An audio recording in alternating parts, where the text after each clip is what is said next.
¿Qué tal amigos, amigas de Otra Mirada? Bienvenidos a una nueva edición de Mesa Política. Esta semana, en medio de los temas de lavajato y las denuncias por los casos de corrupción, hemos estado también en una semana de conmemoración, un año más, que se recuerda el Día del Trabajo.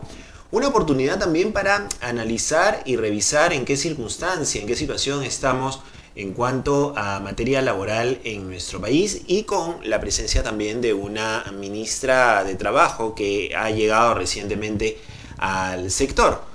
Para hablar sobre este tema y hacer un análisis también de cómo se encuentra esta cartera, este sector, estamos ya con Carlos Mejía. Él es especialista en temas laborales y le damos la más cordial bienvenida. Carlos, ¿cómo estás? Buenos días. ¿Qué tal? Muy buenos días, muchas gracias por la cordial invitación. Empecemos un poco por hacer un análisis así general respecto a la situación en materia laboral con la presencia de la ministra Silvia Cáceres. Comentábamos un poco antes de empezar la entrevista que es una ministra que ha estado en el sector hace varios años, ha presidido el Consejo Nacional del Trabajo y de alguna forma llega bajo este perfil de diálogo que es el que quiere llevar Salvador del Solar a este gabinete. ¿Está funcionando? ¿Crees que se pueda dar este perfil de diálogo, que haya las posibilidades de hacer un cambio dentro del sector? Es una situación complicada, en verdad, porque si bien, como tú dices, la ministra tiene una larga trayectoria dentro del sector público, especialmente en el espacio del trabajo, los sindicatos han sido bastante escépticos. Digamos que la experiencia que ellos tienen con respecto a la gestión de la actual ministra en las distintas posiciones que ella ha tenido no ha sido realmente satisfactoria. El tema con el diálogo es que efectivamente por sí mismo no se valida si es que no logra resultados, si es que no se llegan a acuerdos y luego estos acuerdos se respetan. Y en la experiencia de los actores sindicales es muy difícil llegar a acuerdos, y cuando estos acuerdos se logran es muy difícil mantenerlos. Entonces ahí hay bastante escepticismo. Ahora, ¿por dónde partiría este escepticismo? Porque hay algunas voces que señalan que más bien el ministerio sigue respondiendo de alguna forma a los dictados o un poco a los intereses del sector empresarial. A partir de ahí es donde continuaría esta duda, ese escepticismo por parte de los sectores laborales. Sí, hay cosas muy concretas, ¿no? Uno es el tema de la política nacional de productividad y competitividad, ¿no es cierto? La ministra, cuando no era funcionaria pública, ha sido parte del comité, de un comité privado donde se ha discutido los lineamientos generales de esta propuesta.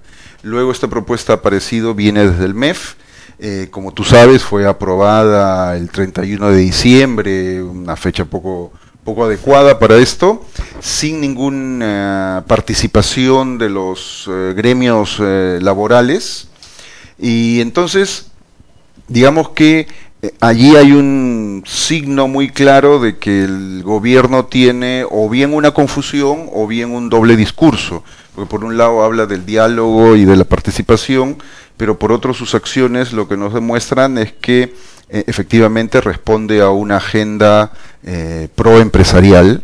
La propuesta de la CONFIEP y de los otros gremios empresariales es bien clara, ¿no? Ellos quieren una nueva reforma laboral que suponga la reducción de derechos, recortar vacaciones, extender los contratos temporales a casi todos los sectores, eliminar la reposición de los trabajadores despedidos de manera arbitraria, en fin.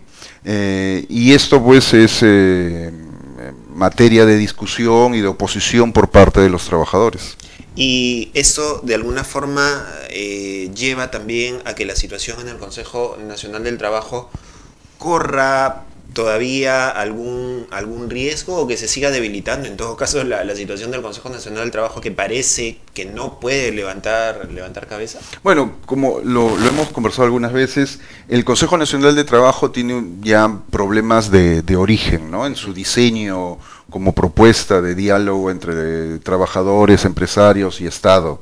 Entonces, actualmente los sindicatos, una parte de las, 2 de las 4 centrales existentes están fuera de la CGTP y la CUT, no participan porque efectivamente se ha violentado este compromiso de diálogo, ¿no? Y entonces si uno hace un balance de la existencia del Consejo Nacional de Trabajo, tú te das cuenta que no tiene mucho que mostrar y que más bien ha funcionado como un espacio para dilatar decisiones por parte del gobierno, de los distintos gobiernos, cada vez que tenían un tema peliagudo, lo mandaban al Consejo, que era una manera de enfriar las cosas. El tema del sueldo mínimo, por ejemplo, sí, durmió el sueño de los justos. Claro, y estaban jugando ahí entre el Consejo Nacional de Trabajo, la Comisión de Trabajo del Congreso, el Pleno y así, y nadie quería tomar una decisión, y eso es ya casi un ritual que se repite cada vez que se discute salario mínimo, ¿no? Ahora, la ministra de Trabajo ha salido a decir en pleno día del trabajo que se está estudiando, se está evaluando la posibilidad de impulsar nuevamente el tema de la ley de empleo juvenil. Ella se ha apresurado en marcar una distancia respecto a la ley Pulpín del gobierno de Humala y a la famosa ley Pulpín 2 que ocurrió durante este régimen. ¿Cómo podemos tomar esta decisión? ¿Cómo podemos tomar este criterio de querer impulsar un tema que a todas luces genera suspicacia, genera rechazo de parte de un sector de la población? Sí, yo lo que creo es que una primera mirada es la ausencia de una agenda real desde el Ministerio de Trabajo. La ministra no tiene una propuesta, o sea, ya quedó claro que este discurso sobre el diálogo social no llega a ningún lado. No tiene eco ni siquiera en la parte de los empresarios, mucho menos en los trabajadores. Porque es llamativo, discúlpame, que haga el anuncio al lado del ministro de Economía, ¿no? Exactamente, claro. Entonces, y la propuesta del empleo juvenil es una demanda del sector empresarial, y allí la cosa es más o menos sencilla. ¿Es necesario promover el trabajo en el sector juvenil? Sí, es necesario, efectivamente. Los jóvenes son el sector que tiene el índice de desempleo más alto en nuestra economía laboral. Pero las estrategias para producir empleo adecuado, empleo con derechos, pueden ser exenciones tributarias, pero también supone una participación del Estado, algún tipo de subsidio para la capacitación técnica, porque el problema de los jóvenes es la ausencia de experiencia, entonces necesitan capacitarse. En vez de pensar en esos términos, es decir, en cómo empresarios y Estado pueden colaborar para crear empleo con derechos, lo que normalmente se ha hecho es tratar de trasladar estos costos a la parte de los trabajadores, y que sean los propios jóvenes quienes costeen su capacitación, quienes costeen su preparación, y que sacrifiquen derechos para poder acceder a un empleo por un ingreso mínimo con menos derechos. Y esa fórmula no ha funcionado y no va a funcionar.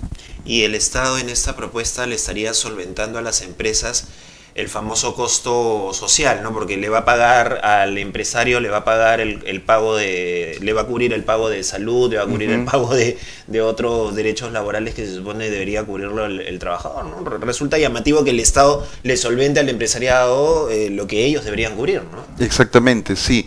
En otras experiencias de proyectos de empleo juvenil en Colombia, en España, es el empresariado el que asume una buena responsabilidad, porque claro, si uno lo ve, es parte interesada, al sector empresarial le conviene, le interesa, le beneficia tener una mano de obra más calificada, una mano de obra joven que se esté preparando y que al mismo tiempo pueda quedarse estable en los puestos que consiga, ¿no? Pero aquí no, el enfoque es completamente distinto. ¿Es sintomática esta decisión con el hecho de que esté al frente de la CONFIEP ahora una persona vinculada al fujimorismo que en su momento respaldó la ley de empleo juvenil? Sí, yo creo que hay varias relaciones allí, ¿no es cierto? Efectivamente, al frente de la CONFIEP hay una persona que viene del tema educativo, de un sector bastante conservador, efectivamente, y eso supone, pues, nos da algunas ideas de por dónde va a ir las posiciones de la CONFIEP en materia de política laboral, ¿no? Un tema también polémico en materia laboral y que está ahora en la palestra tiene que ver con el asunto de la migración en el país. mucho se está discutiendo sobre la presencia venezolana en el Perú. Se discute sobre si el tema de la presencia venezolana ha generado que la mano de obra sea más barata, que compita con la mano de obra peruana, que esté quitando puestos de trabajo en el Perú y que a la vez esté explotando también a los ciudadanos venezolanos. ¿Cómo ves tú esta situación? ¿Cómo se está analizando? ¿Cómo se está enfrentando de alguna forma este tema? ¿O cómo se debería analizar y mirar este aspecto? Ya, es complicado efectivamente porque desde el Estado no ha habido una mirada pensada sobre esto. Como todos sabemos, el ingreso de los ciudadanos venezolanos fue más una respuesta política a partir de la posición que tiene el gobierno con la crisis que ocurre en Venezuela. Y nunca se pensó, ni se evaluó, ni se preparó lo que significaba esta situación. Es realmente notoria esta falta de preparación. En migraciones, por ejemplo, he conversado con algunas personas, hay una oficina que ve casos de migrantes en extrema necesidad. Como el Perú no ha sido fuente de destino, era una oficina regularmente pequeña, en verdad. Con la llegada de venezolanos, muchos de ellos en situación muy, muy precaria, esta oficina ha sido desbordada y no se da abasto para atender los casos dramáticos de personas, familias, niños, enfermos que llegan. Ya en el tema laboral, sí, aquí hay una situación que tampoco es extraordinaria en el sentido de que no se nos pudo haber ocurrido, era normal que ingresara una mano de obra poco calificada, que acceda a empleos no calificados y que por su condición de migrante iba eventualmente a reducir las remuneraciones. Eso ocurre en todos los países donde hay migración, siempre el migrante va a acceder a empleos poco calificados, poco remunerados. Y eso lo pudimos haber previsto. Lo que es dramático en nuestro país, lo que hace evidente este caso, es la ausencia total del Estado en el marco de las relaciones laborales. Entonces, estos empleos, estas situaciones, estos lugares donde están los trabajadores precarios, están en el más completo desamparo, tanto los peruanos como los venezolanos. El Estado está ausente, casi no hay inspección laboral, no hay ninguna dependencia del ministerio que pueda salvaguardar los derechos ni de los peruanos ni de los venezolanos. Y entonces, claro, aquí lo que vamos a tener es que se agudizan problemas ya existentes en nuestro mercado laboral, ¿no? Más cuando el ente de inspección laboral también tiene una serie de déficits, como por ejemplo trabajadores que están en casa o que no están en planilla y que también claro, es otro universo también de informalidad. Sí, ¿no? sí, efectivamente.